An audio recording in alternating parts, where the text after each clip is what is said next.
San Diego, California. 9:12 p.m. A young woman stumbles through a quiet neighborhood, clutching her phone. She's terrified. She knows someone is following her. And she's right. 30-year-old Lena Whitmore has only minutes left to live. And the man behind her isn't just any attacker. He's a cold-blooded serial killer named Logan Ashcroft. But what happened next shocked everyone. Lena Whitmore wasn't just another face in the crowd. She was a daughter, a sister, a teacher at a local elementary school. Friends called her radiant, always smiling, always giving. She loved coffee runs in the morning and late-night phone calls with her mom. And then, there was Logan Ashcroft, a drifter, a predator, a man whose past carried whispers of violence no one took seriously until it was too late. This is where their worlds collided. A warm, trusting soul, and a man born of darkness. We post new cases every single day. Subscribe so you never miss a story. Lena Whitmore's life was, by all appearances, ordinary. She lived in a modest apartment tucked into a quiet neighborhood just outside downtown San Diego. The streets smelled of ocean salt and blooming jacaranda trees, the kind of streets where people waved at neighbors and left bikes unlocked on porches. For Lena, 30 years old and deeply invested in her role as a teacher, this city felt like home. Each morning began with ritual. She'd step into her favorite cafe, greeted with the familiar hiss of steaming milk and the comforting chatter of regulars. Her drink never changed: an oat milk latte, no sugar. She'd smile at the barista, tuck her lesson plans under her arm, and head toward her elementary school. To her students, Lena wasn't just Miss Whitmore. She was the teacher who noticed when a child came in without breakfast, the one who slipped snacks into their hands without making a scene. Parents often said she had a rare gift, a heart that made every child feel seen. But while she poured energy into her students, Lena's own life carried quiet cracks. A recent breakup had left her evenings lonelier than she admitted. The laughter that once filled her apartment had gone silent, replaced by the hum of her fridge and the echo of her own thoughts. To cope, she began taking long evening walks. Sometimes along the waterfront, sometimes through the streets just beyond her block. They cleared her mind, gave her a sense of calm. Or at least they used to. Because soon, Lena noticed something unsettling. A man. Always at a distance. Sometimes leaning against a lamppost near her building. Other times exiting the convenience store at the exact moment she walked by. He never spoke. Never approached. Just lingered. Watching. At first, she brushed it off. San Diego was full of strangers after all. But with each sighting, her chest tightened. This wasn't random. That man was Logan Ashcroft. His story was far darker.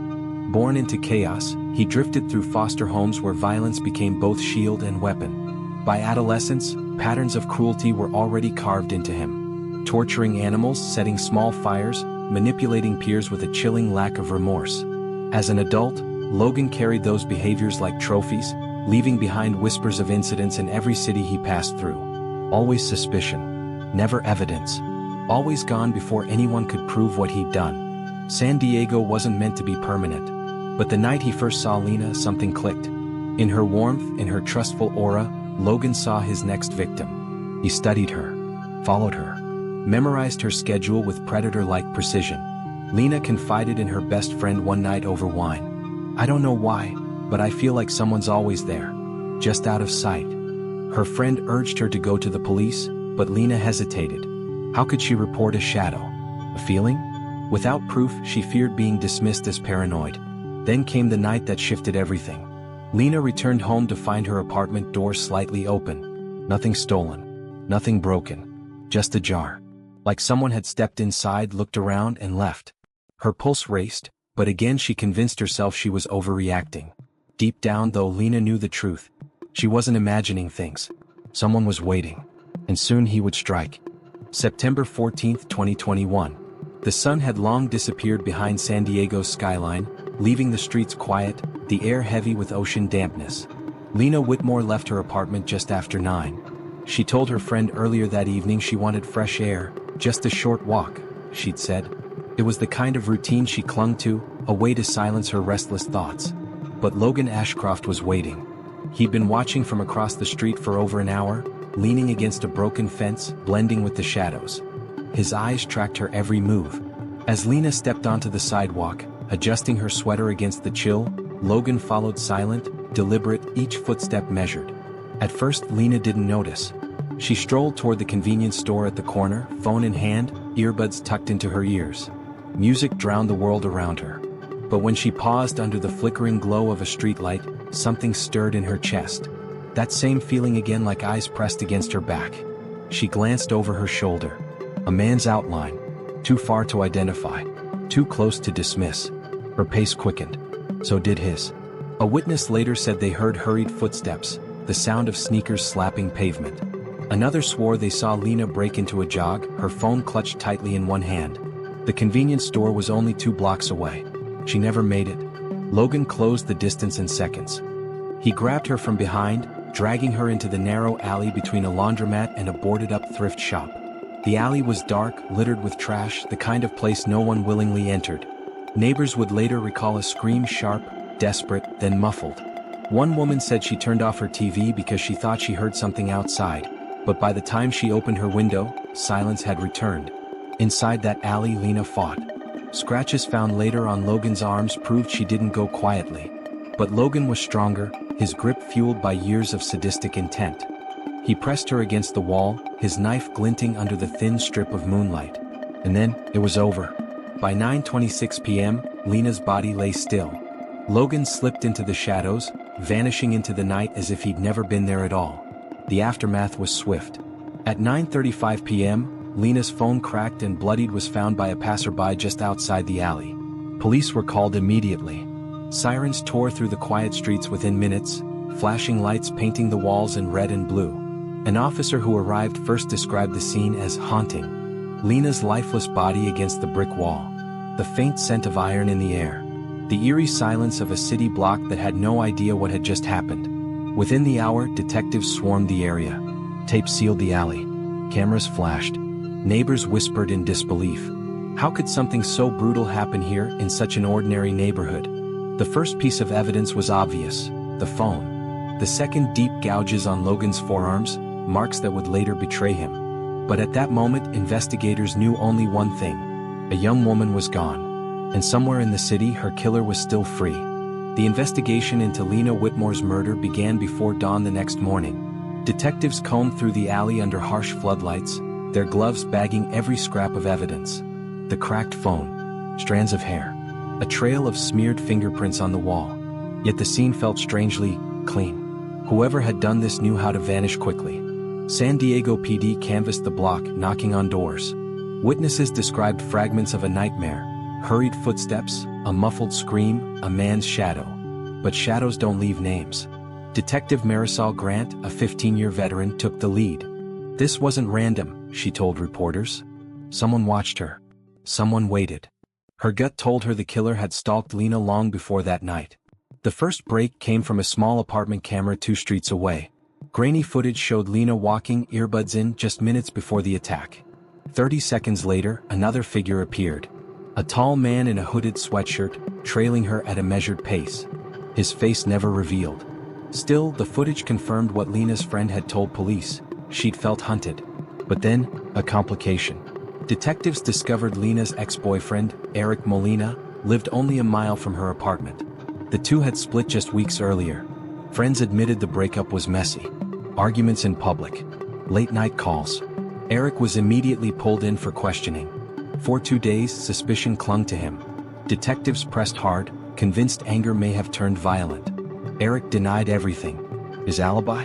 A time-stamped receipt from a gas station across town. Still, the media latched onto his name, branding him as the jealous ex. But then, new evidence shifted everything. On Lena's cracked phone, technicians recovered partial audio from the night. The recording, cut short mid-scream, picked up faint words, a male voice hissing, "Don't fight." That voice didn't match Eric's. Investigators also noted scratches on Lena's attacker's arms, revealed by DNA under her fingernails. The profile didn't match Eric. Whoever this was, he was still out there. Detective Grant widened the search. She cross-referenced parole records, transient reports, and prior assaults in the area. That's when the name Logan Ashcroft surfaced. Ashcroft was no stranger to police databases. Arrested multiple times in other states for violence, trespassing, and stalking. Charges often dropped for lack of evidence, witnesses too scared to testify. He had drifted into San Diego just 3 months before Lena's murder. And now, his trail intersected with hers. But finding Logan wouldn't be simple. He had no permanent address, no steady job. He lived off cash, floating between cheap motels and shelters. Detectives pieced together sightings: a laundromat on 5th Street, a diner where he paid in crumpled bills. The pressure mounted. Reporters called Lena's case "the teacher's murder," headlines fueling fear across the city. Parents escorted children to school. Women avoided walking alone at night. The community wanted answers. And then, another twist. A woman came forward, claiming she too had been followed by a man matching Logan's description. He had stood outside her workplace for days. Always silent. Always watching. She never reported it until she saw Lena's face on the news. For detectives, this was no longer just a single crime. This was a pattern. A predator escalating. But where was Logan Ashcroft now? And how many more lives hung in the balance before they found him? For weeks, San Diego lived in fear. The name Logan Ashcroft became a ghost whispered in headlines, a predator who stalked from the shadows. Detectives worked around the clock, piecing together sightings, tracing every lead. But Logan seemed to slip through their fingers. He was careful, almost practiced at disappearing. Then came the break they needed. A surveillance camera outside a Greyhound bus station captured a man resembling Logan buying a ticket. He was wearing a baseball cap low over his eyes, a backpack slung over one shoulder. Detectives zoomed in on his arm as he handed cash to the clerk, deep, fresh scratches still visible. It was enough. A warrant was issued. The FBI joined in, labeling Logan a high-priority fugitive. His face spread across news stations, every diner and gas station flashing his mugshot. Tips flooded in. Most went nowhere. But then, one call stood out. A motel manager in El Cajon reported a guest who matched Logan's description. Paid cash. Checked in late. Barely spoke. Room 12. Swat moved in that night. The corridor was silent except for the crunch of boots against gravel. At 3:14 a.m., the door was rammed open. Inside, Logan was sitting on the edge of the bed, staring blankly at the wall. No fight. No words. Just surrender. When officers cuffed him, they noticed his forearms still raw, still lined with Lena's final fight. The arrest sent a ripple through the city. Relief, yes. But also horror at what investigators uncovered next. In Logan's bag were journals. Hundreds of pages filled with names, dates, and disturbing entries about women he'd followed across multiple states. Some matched unsolved assaults.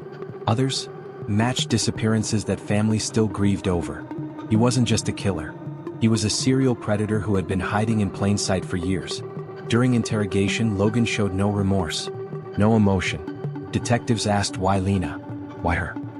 He leaned back in his chair, expression vacant, and said only, "She smiled too much." The trial became one of the most watched in California that year. Prosecutors painted Logan as a calculating serial killer, a man who preyed on women with methodical obsession. Lena's family filled the courtroom every day, clutching photos of her, refusing to let her memory be reduced to case files and evidence bags. In June 2022, Logan Ashcroft was convicted of first-degree murder, along with multiple counts of stalking and assault linked to his past.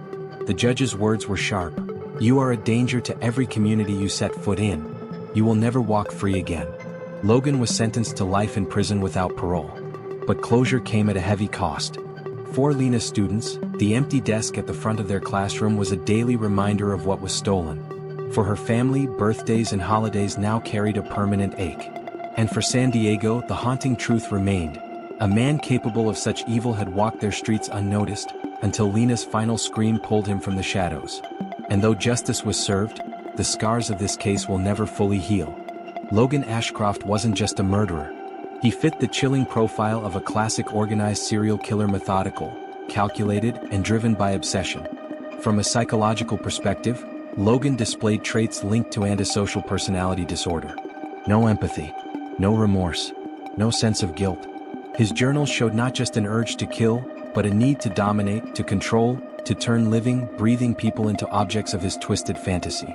Experts noted how his behavior followed a pattern seen in other serial offenders. Early signs included cruelty to animals, fire setting, and manipulation, the so-called McDonald triad, often present in violent offenders. Logan's transient lifestyle, moving from city to city, also mirrored how serial predators evade detection, leaving trails too scattered for investigators to immediately connect. What made Logan especially dangerous was his escalation. He didn't start with murder. He started with stalking, trespassing, intimidation. Each act emboldened him. Each time he got away with it, his confidence grew. By the time he chose Lena, he had rehearsed this in his mind countless times. His choice of victim wasn't random either. Lena represented light, warmth, normalcy. For someone like Logan, whose life was defined by chaos and cruelty, destroying that light was part of his compulsion. Psychologists suggest killers like Logan often target people who symbolize what they lack: stability, kindness, love. In taking Lena's life, he wasn't just committing murder. He was attempting to shatter what he could never have. Even his words in interrogation, "She smiled too much," revealed a warped worldview. To Logan, joy was offensive. Happiness was a threat. And so he destroyed it. The frightening truth? Men like Logan don't emerge overnight.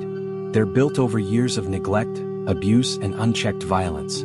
Society often sees the red flags too late.